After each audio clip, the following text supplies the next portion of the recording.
Hello, my friend. In this video, we're going to be going over the four main popular forms of promotional tactics that a lot of artists today use to get their music heard specifically on Spotify and other streaming services. What we'll be doing is using a checklist created by looking at the fan loyalty triangle, which is a concept that I discuss in this video here, to figure out which promotional tactic we should use and which we should avoid. It's really important to make sure that when we are choosing our promotional tactics, we are doing so very, very wisely because as independent artists, we have very limited time, resources, and energy. So we want to make sure that the promo tactics that we are using are actually effective and are checking off as many of the boxes as possible. So with that said, I should also mention that this lesson is part of a completely free course that I've developed that will teach you how to build a strategy around the Spotify algorithm and then actually create a 6 to 12 month release plan that takes advantage of the Spotify algorithm so that you can actually get your music heard when you are releasing your music.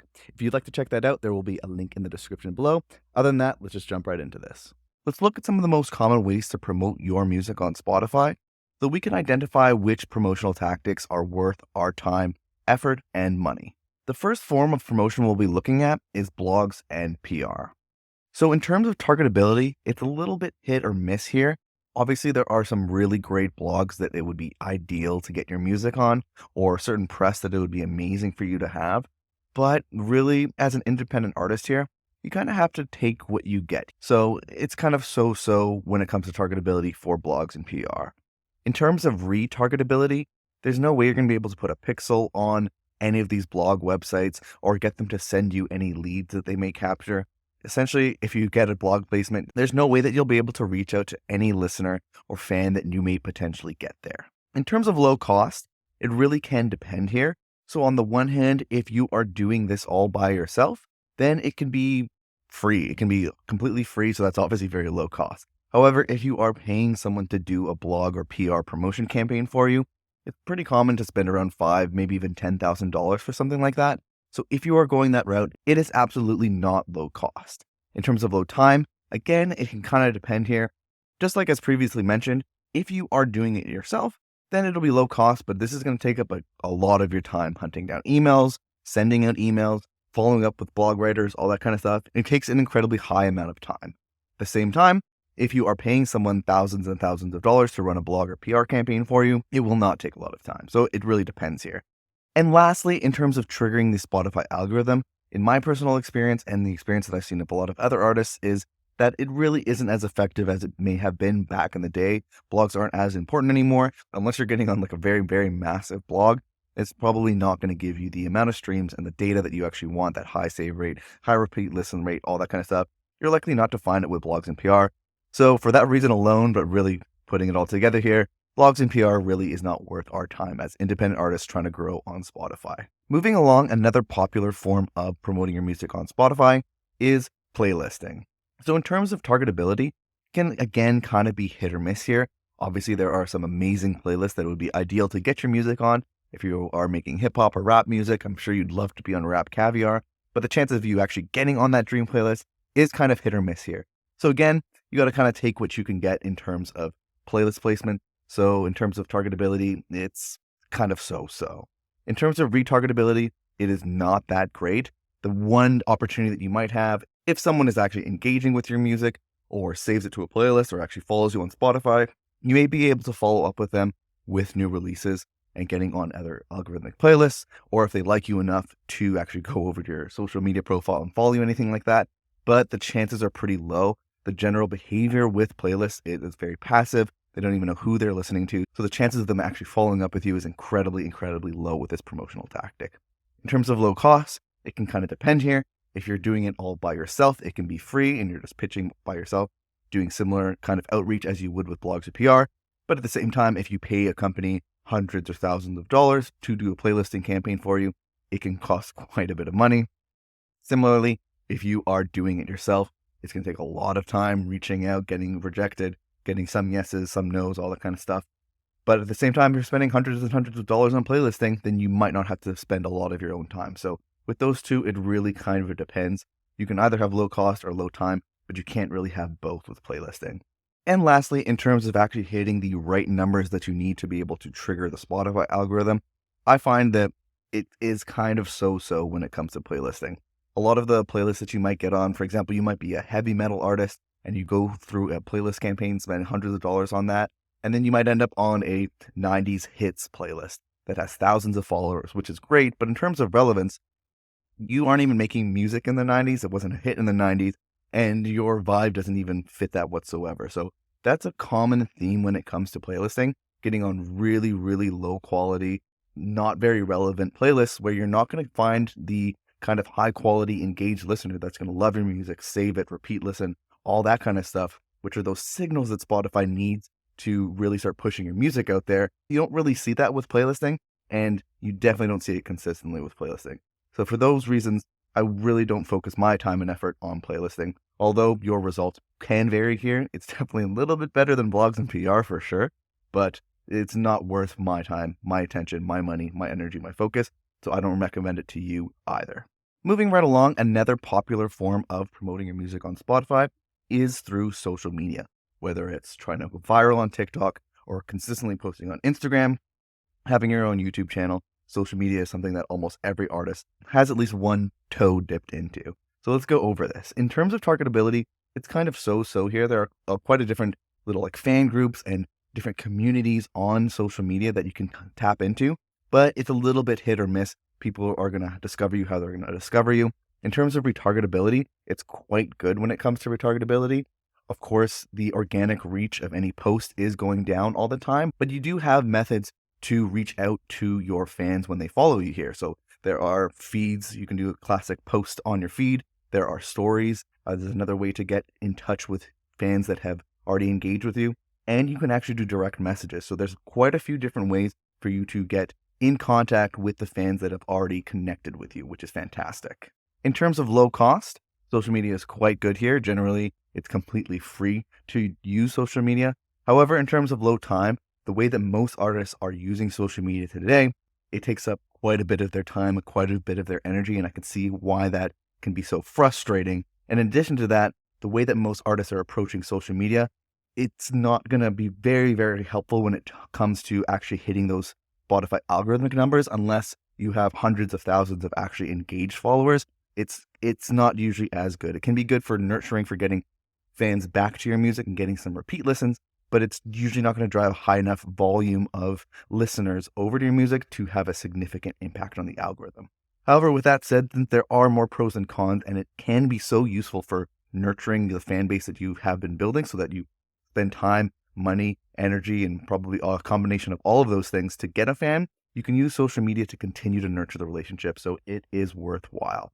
And lastly, we're going to be going over paid ads. So this can be with Meta ads, which is running ads on Instagram or Facebook. TikTok ads is something that is slowly getting better and better. And Spotify ads is something that is slowly getting better and can be super useful to artists in the future as well. In my experience, I've been having the best experience with Facebook and Instagram ads, but this does apply to any kind of paid advertising promotion. In terms of targetability, it is incredible the kind of hyper targeting that you can get with paid ads. You can find listeners based on artists that they're listening to, genres that you're listening to. If there's a specific type of coffee that you know your fans drink, you can most likely target that as well. So in terms of targetability, you really can't beat paid ads. In terms of retargetability, it is fantastic.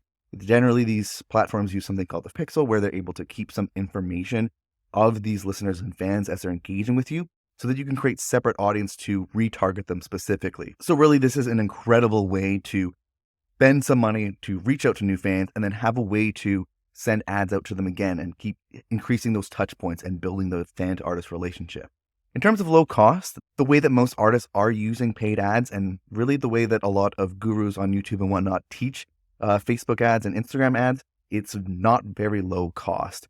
If you look really closely, they're spending thousands and thousands of dollars on their campaigns. It's not usually something that an independent artist like you or I can easily replicate. So unfortunately, generally the way that most artists have been using paid ads, it has not been low cost.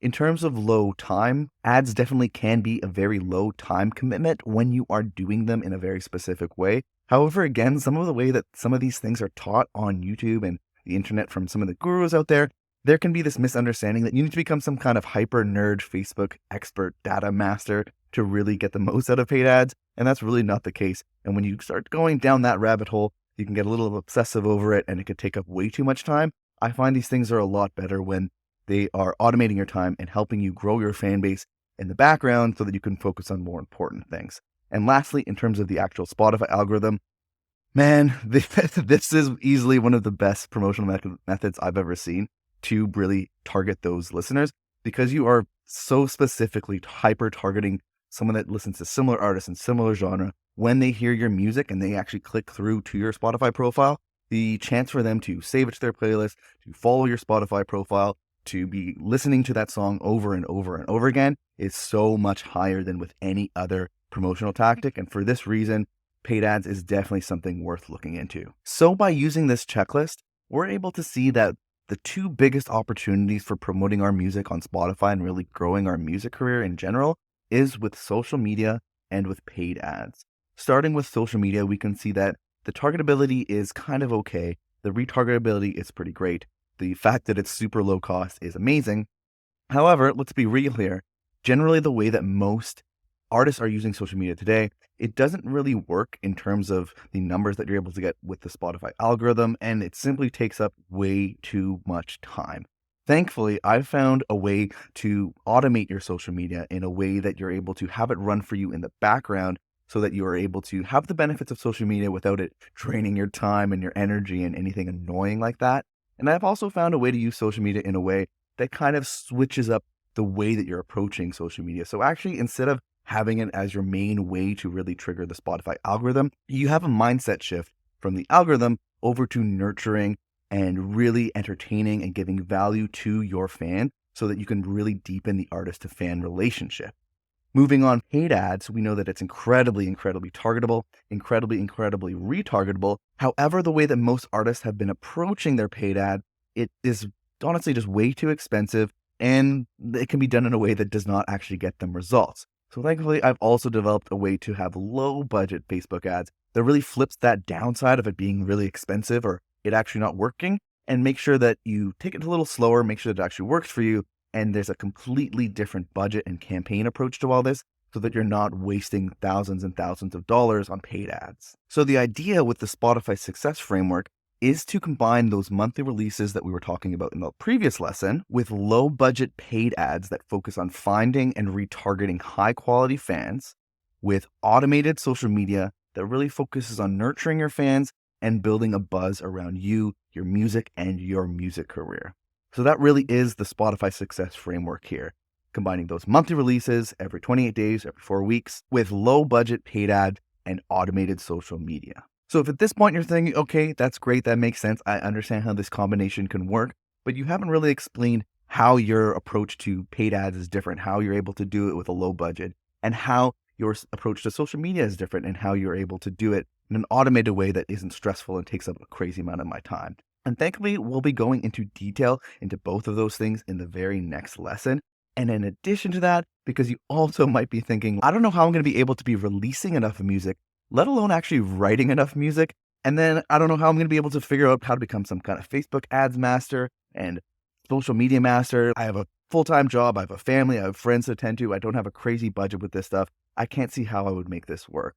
Well, thankfully, in the next lesson, I'm also going to be doing a full campaign overview of these different paid ad strategies and social media strategies, as well as giving you a roadmap of how you're going to be able to take a systemized approach to building out your release system and building out your ad system and building out your social media system through a very specific set of stages that you'll go through and graduate through as you become better and better at all this stuff and build all these systems and add all these processes into your music career.